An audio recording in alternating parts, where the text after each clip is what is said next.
A gente vai sair desse movimento que está limitado em uma linha, para frente ou para trás, ou para cima ou para baixo.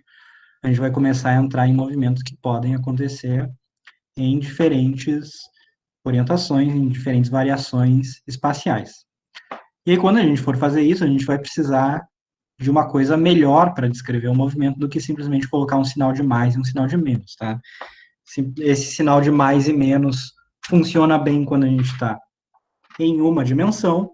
Quando a gente está em mais de uma dimensão, isso já não é mais suficiente, tá? Então, o que, que a gente precisa? A gente precisa olhar vetores, tá? Talvez alguns até tenham visto já, né? Vocês quando veem álgebra linear, para quem já fez álgebra linear, pode ter visto vetores. É a mesma coisa, só que a gente vai usar de uma maneira um pouquinho diferente. Então, primeira coisa, né? O que, que são vetores, né? Para que, que eles são usados? E como o nome já diz dessas coisas, né, eles são usados para a gente aqui na física para representar as grandezas que necessitam de uma orientação espacial. Essas grandezas são chamadas grandezas vetoriais, né? Por quê? Porque são usados vetores para descrever elas. E a característica dessas coisas todas é que tem um módulo, ou seja, uma magnitude, um tamanho, né? E a orientação espacial, que é o que? Direção e sentido. Então, o que, que significa direção? Significa, por exemplo, direção é eixo Y ou X, digamos. E o que, que é o sentido? O sentido é positivo ou negativo. Então, tá para um lado ou para o outro. Né? Notem, isso já era o que a gente vinha fazendo, né? A gente já vinha antes, por exemplo, dizendo, né, como a gente fez no exemplo anterior, né, que para cima a velocidade era mais 15, por exemplo, e para baixo era menos 15. Notem que a gente fez nessas duas coisas aqui, a gente mudou o sentido delas, né? Mas, notem, a coisa já estava ali. A grande diferença é que agora a gente não vai estar mais limitado a uma única linha, a uma única reta no espaço, a gente vai ter mais liberdade. Então, vamos começar a analisar os vetores com maior calma. E essa parte agora que a gente vai fazer, ela vai ser bem mais, digamos, matemática e menos física, mas logo em seguida, na semana que vem, a gente vai relacionar isso com a física dos nossos problemas, tá? Então, uma primeira coisa que vocês têm que saber sobre vetores é o seguinte, que eles têm módulo, direção e sentido, e que sempre que essas três coisas aqui forem iguais, a gente está falando de um mesmo vetor. Tá? Então, por exemplo, aqui eu coloquei duas setas em azul, os vetores para a gente vão ser, vocês podem sempre pensar como setas no espaço, tá? Então uma seta que está assim, uma outra seta que está assim, etc e tal, isso vão ser vetores. Então eu coloquei aqui dois vetores, A e B. Tá? E aí notem o seguinte, vocês podem pensar como esse vetor A está desenhado aqui, e o vetor B está desenhado aqui, um pouco mais embaixo, que eles são diferentes. Mas, na verdade, se vocês forem comparar os dois, tá? Então, se vocês pegarem esse vetor B e deslocarem e colocarem ele em cima do vetor A, vocês vão ver que ele tem o mesmo módulo que A, tem a mesma direção e o mesmo sentido. Tá? Por quê? Porque eu sempre posso fazer o que é chamado de transporte paralelo dos vetores. Tá? Então, eu vou até escrever isso aqui, transporte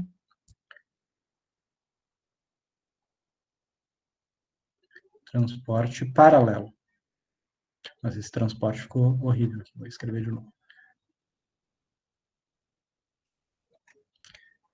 Então, transporte,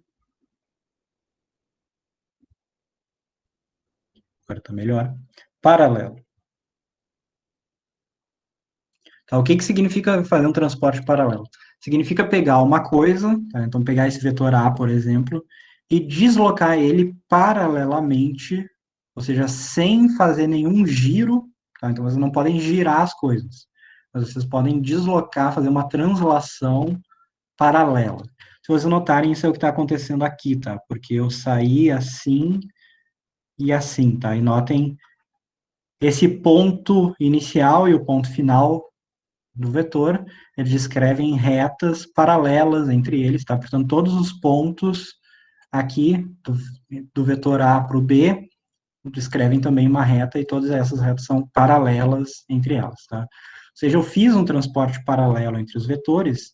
Se eu fiz isso, eu não mudei nem a magnitude, ou seja, o tamanho da seta, vocês compararem, elas são do mesmo tamanho, é a mesma seta, na verdade, e não mudei também a orientação espacial dessas coisas.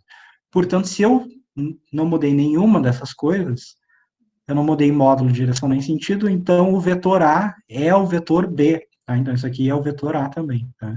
E nesse caso a gente diz que A é igual a B. Uma figura mais simples de vocês verem isso é essa segunda figura, tá? Então, digamos, eu vou chamar esse aqui de C e D. Ah, e uma coisa importante, tá? Normalmente quando a gente escrever vetores, quando eu escrever vetores, vocês escreverem vetores, a gente vai usar uma seta em cima da letra para significar que isso é um vetor. Tá? Tem duas maneiras básicas de representar vetores quando a gente escreve. Uma é utilizando as setas e a outra é utilizando a fonte em destaque, né, a fonte em negrito. Obviamente, quando a gente está escrevendo, a gente não consegue fazer isso, portanto, a gente usa as setas. Já quando a gente escreve num computador, aí, bom, é mais fácil, e aí muitas vezes essa é a anotação que vocês vão encontrar. Às vezes pode encontrar até anotação duplicada, digamos, é uma fonte em destaque, em negrito, mas também com a seta em cima. Isso acontece bastante também. Para a gente ter certeza que vocês estão entendendo que aquilo é um vetor, que a gente está falando de um vetor e não de um número puro ou de uma quantidade escalar. Então, notem, aqui para C e D fica mais fácil de ver, né? Que a gente fez o transporte paralelo, porque a gente simplesmente pegou esse vetor C e deslocou ele aqui para D. E esse vetor C também é o mesmo vetor D, tá? A gente, de novo, não mudou nem módulo, nem orientação espacial. A gente só deslocou ele daqui para cá. A gente tem essa liberdade. Então, a gente pode desenhar o nosso vetor onde quiser. Notem, não importa que esse vetor está aqui, digamos, na origem desse sistema de coordenadas que eu coloquei, e esse vetor está mais para o lado, tá? Eles são o mesmo vetor ainda. Tá? Notem, transporte paralelo não muda essas coisas, portanto, é o mesmo vetor. E aí a gente diz isso aqui, né? Se A e B têm o mesmo modo de direção e sentido, então A é igual a B, tá? Essa é a notação. Se for diferente, então A é diferente de B, passam a ser vetores diferentes.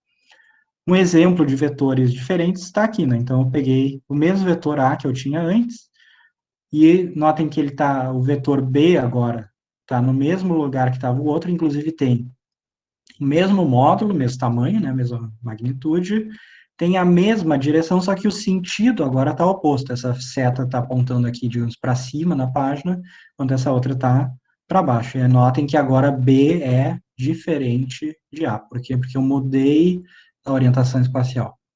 Mesma coisa aqui, né? C e D. E aí notem agora D é diferente de C, porque eu inverti ele. Tá? Eu fiz uma inversão do vetor, então eles não são mais o mesmo vetor. Notem que isso vai ser válido, né? Ou seja, essas coisas sempre vão ser diferentes se qualquer uma dessas quantidades, módulo, direção ou sentido, for alterada. Então, se eu aumentar ou diminuir o tamanho do vetor, se eu rotacionar ele, se eu simplesmente inverter a orientação, né? Botar a seta que estava para cima para baixo, eu mudei o vetor e agora não estou mais falando de um mesmo vetor. Eles podem até ter o mesmo módulo, no caso, o módulo de A igual ao módulo de B, o módulo de C igual ao módulo de D, mas os vetores são diferentes, porque, lembrem, para vetores importa orientação espacial. Então, começar a falar das operações com vetores. Então, da mesma maneira que a gente faz operações com números, a gente pode fazer operações com vetores, né? Lembrem, vetores vão representar quantidades físicas e a gente pode fazer operação com as quantidades físicas, né? A gente pode, por exemplo, somar velocidades. Então, a gente pode somar vetores que representam velocidades. Então, vou começar falando do método gráfico de soma dos vetores, tá? Então, aqui eu tenho dois vetores, eu vou dizer que esse aqui é o vetor A e esse aqui é o vetor B, e aí eu vou fazer a soma gráfica desses vetores. Eu estou fazendo isso aqui só porque isso às vezes ajuda vocês a visualizarem o que está acontecendo, Mas, normalmente, a gente vai trabalhar com essas coisas de uma maneira mais matemática, algébrica, tá? Então, a gente não vai ficar, normalmente, desenhando vetores e colocando eles um do lado do outro para fazer a soma.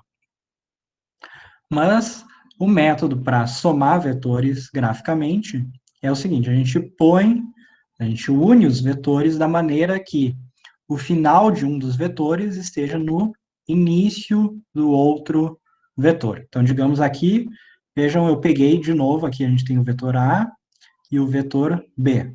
Notem, eu tenho a liberdade de colocar eles assim, porque eu posso sempre fazer aquilo que eu tinha falado antes, que é o transporte paralelo dos vetores. Então, eu não mudei a orientação de A nem a orientação de B, eu simplesmente reorganizei eles para que o início de B ficasse no final de A. E vocês poderiam ter feito o contrário também, né? Eu vou botar aqui em cima, tá? Botar aqui, vocês poderiam ter posto aqui o vetor B e aqui o vetor A. Tá? E aí isso vai ser uma das regras que vocês vão ver depois, na atividade semanal de vocês, inclusive, que é que A mais B, tá, é igual a B mais A, ou seja, não importa a ordem que a gente faz essa soma aqui, o resultado final tem que ser o mesmo. E aí, como que a gente faz a soma gráfica? A gente pega, para fazer o vetor C, então vou até fazer o vetor C, vou fazer em preto mesmo. O vetor C, ele vai sair do início do primeiro vetor, então do início de A, e vai terminar no final do segundo vetor, ou seja, no final de B. Então, vou tentar desenhar uma reta o mais reta possível que eu conseguir aqui. Ele vai fazer isso aqui, tá? Não ficou tão ruim. Esse é o vetor C. Notem, isso é o mesmo resultado que vocês teriam que obter se fizessem o contrário. Aqui nesse desenho mesmo, bem simplificado que eu fiz aqui, vocês podem ver que é mais ou menos a mesma coisa, né? Aqui está C também, e eles têm que ser iguais. Então, essa é a maneira de fazer. Também tem a chamada regra do paralelogramo, que é exatamente a mesma coisa, só de uma maneira diferente. Tá? Mas notem, essa é a soma gráfica, a gente não vai utilizar muito, mas às vezes ajuda vocês a visualizarem o que está acontecendo.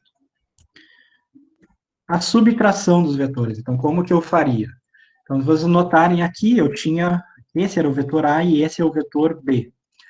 Agora, o vetor menos B, ele é simplesmente o B invertido, tá? Então, vou botar aqui em azul, vou botar em vermelho, que é a cor que eu usei para o B. Então, o vetor B, ele está para cima, tá? Então, esse era o vetor B. O vetor menos B, ele está para baixo. E aí, eu fazer A menos B é a mesma coisa que eu somar A com esse vetor aqui, chamado menos B. Tá? E aí, como que eu faço? Mesma coisa, né? Ponho eles de uma maneira em que o início do vetor esteja no final do outro, né? Então, o início de B está no final de A, e aí ligo o início de A com o final de B. E aí, notem que agora, esse aqui vai ser o nosso vetor C. Tá? Esse aqui é o vetor A, esse aqui é o vetor menos B, na verdade. Tá? Então, notem que eu estou fazendo é a soma de A com menos B. Isso vai dar C. De novo, eu poderia ter feito o contrário, né? Ter posto o vetor B aqui assim. Né? Então, vou fazer de novo isso aqui, o vetor menos B. Então, aqui está o vetor menos B unido com o vetor A, que estaria assim. E aí, notem, o vetor C está aqui. E notem esse C igual a esse aqui, né? A mesma coisa. Porque a ordem que eu faço essa operação não importa. Então, isso aqui também está relacionado com essa coisa aqui, a chamada multiplicação de um vetor por um escalar. Tá? O que é fazer a multiplicação de um vetor por um escalar? É pegar um número e multiplicar um vetor. Tá? Então, só para dar um exemplo concreto, digamos que esse aqui seja o vetor A.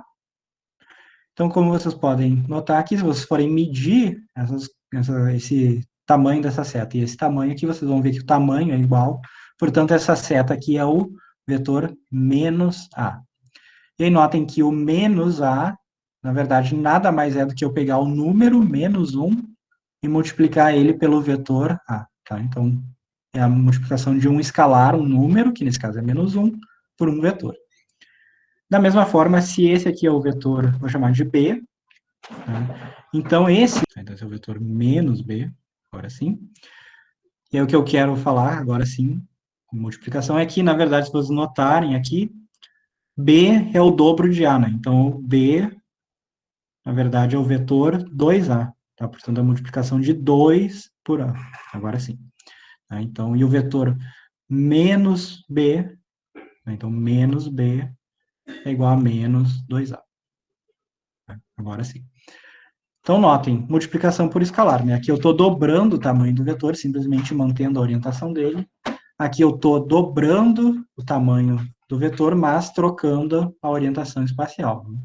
Então, notem, são multiplicações por escalares e não tem nada de especial com esses números aqui que eu utilizei, vocês podiam utilizar qualquer número. Tá? Então, o vetor 10A vai ser simplesmente o vetor A unido 10 vezes, um ao lado do outro. Né? A gente também poderia desenhar aqui o 2A como sendo dois vetores A, um unido ao outro, né? E notem a soma gráfica desses dois A aqui, né? Isso é A, isso aqui é A também.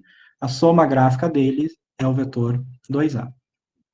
Um outro vetor importante que existe é o chamado vetor nulo, né? Então, se eu, por exemplo, dissesse que C é igual a zero, né? E como vocês representam o vetor nulo ele não tem representação gráfica, tá? Ele é um ponto, na verdade, então a gente não consegue desenhar ele, tá? A orientação dele pode ser qualquer uma, porque zero é igual a zero em qualquer orientação. Não importa, e a gente não consegue desenhar ele. Eu já falei bastante do módulo, né, magnitude, mas a gente ainda não disse exatamente o que que é, tá? Então, o módulo, ou magnitude do vetor que a gente representa, da mesma maneira que a gente representa o módulo de um número, tá? A única diferença é o que a gente faz.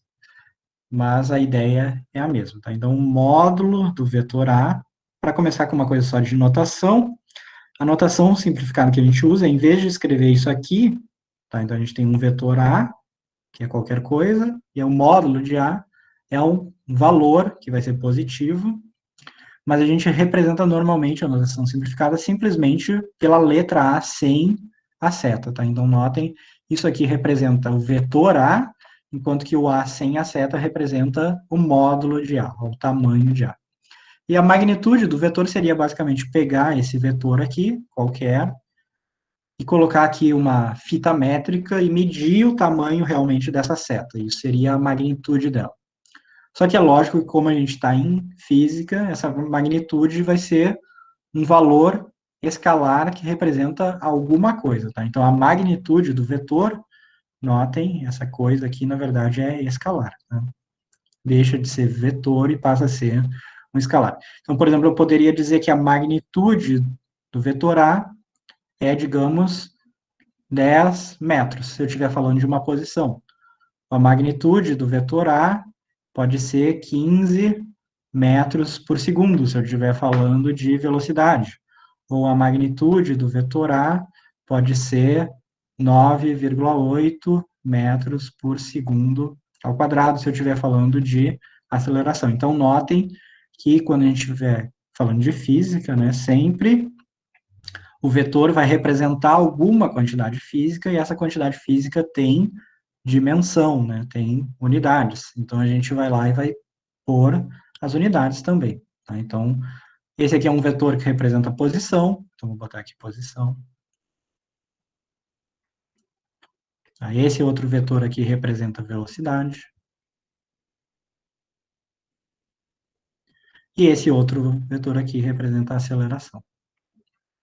Tá? E notem, todos são vetores, vão ter uma orientação espacial e vão ter uma magnitude. A magnitude é o módulo do vetor, e aí sim vai ser um número positivo, mas com a grandeza explícita ali associada, né? Ou posição, ou velocidade, ou aceleração, deslocamento, né? Qualquer coisa que seja uma quantidade vetorial para a gente.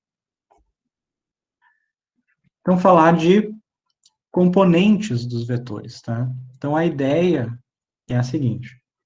Aqui eu tenho algum vetor A. E esse vetor A, tá, ele também vai ter um módulo, tá? Então, uma magnitude de A, que é A. Tá? Mas esse aqui é o meu vetor A, em azul. Se vocês lembrarem do que a gente acabou de falar no início ali da soma gráfica de vetores, esse vetor A, tá, e aí eu coloquei dois eixos aqui, que eu vou dizer que é o eixo X e o eixo Y, por simplicidade, poderia ser qualquer coisa. A gente pode pensar nesse vetor A como sendo a soma de dois vetores também. Tá? Então, se vocês repararem, se eu escrevesse um vetor que está aqui completamente em x, tá? Então vamos dizer que esse é o meu vetor que eu vou chamar de AX, e um vetor que está totalmente em y, então deixa eu pôr um tracejado aqui para... Um vetor que está totalmente em y, vou botar ele aqui, esse é o vetor AY. Notem, eu posso fazer o transporte paralelo desse vetor AY, então eu também posso desenhar ele aqui sem problema nenhum. Opa, AY. E aí, notem o que a gente tem aqui. A gente tem, na verdade, que o vetor A, ele é a soma dos vetores AX com AY. Tá? Notem, se eu fizer a soma gráfica desses dois vetores aqui, AX e AY, eu vou encontrar justamente esse vetor A. Nesse caso, AX e AY são chamados vetores componentes. Ou as componentes vetoriais, também pode ser posto dessa maneira. Tá? Mas a ideia é o que? A gente sempre pode pegar um vetor e decompor ele em uma soma de outros vetores. Nesse caso, a gente vai fazer em termos de x e y, porque são as nossas coordenadas que a gente normalmente usa no nosso plano, tá? Eu estou fazendo isso em duas dimensões, tá? Estou usando só x e y, mas notem, isso aqui é válido também em três dimensões, sem problema nenhum. A única coisa que a gente teria mais uma componente z aqui também. Agora notem que eu acabei de dizer foi que esse vetor A ele pode ser escrito em termos desses outros vetores AX e AY. E isso vai ser muito útil para o que a gente vai fazer a partir de agora, porque muitas vezes fica bem mais fácil para a gente, tá, trabalhar com as componentes, e aí a gente trabalha independentemente em x e y, isso é uma coisa que vai aparecer bastante mais para frente, do que trabalhar com o vetor original, tá? Então, faz sentido para a gente decompor ele, e depois que a gente chegou no resultado final, a gente pode fazer a operação contrária, a gente pode pegar os nossos resultados e compor o vetor final que a gente está interessado. E, inclusive, a gente vai fazer de uma maneira ainda mais simples, que é, a gente vai utilizar as componentes escalares, tá? Então, no caso, eu poderia ter olhado só o módulo dos vetores, tá? Então, eu poderia ter olhado que o módulo desse vetor componente AX é AX. E o módulo desse vetor componente AY é AY. E aí, eu posso decompor esse vetor, que tem uma magnitude A, agora, tamanho A, na soma dos vetores componentes. Na soma agora das componentes, e as componentes vão ser escalares, tá? Então, agora eu tenho essa componente AY, que é um escalar, notem que eu tirei a seta aqui, e eu tenho essa componente AX, que é um escalar. E a pergunta que vocês podem estar fazendo é, tá, mas qual a facilidade disso, né? Por que a gente vai fazer isso? Por quê? Se eu identificar que aqui existe algum ângulo, que eu vou chamar de θ, esse ângulo está entre o eixo x e o meu vetor, tá? Então eu estou olhando ele assim. O que vocês podem identificar aqui é que, na verdade, se a gente pegar aqui o módulo desse vetor A aqui, tá? Que é uma reta agora aqui, não é mais uma seta, módulo de A. O que a gente tem aqui, essa figura, é um triângulo retângulo. Esse ângulo aqui é de 90 graus.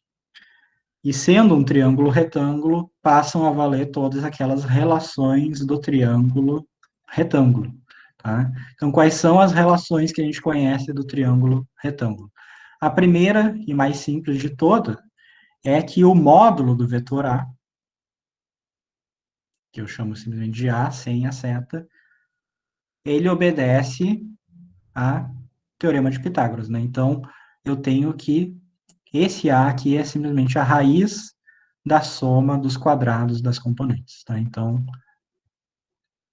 A ao quadrado, né? Então, a hipotenusa ao quadrado é igual à soma dos quadrados dos catetos, tá? Então, raiz quadrada de A é igual a ax ao quadrado mais AY ao quadrado.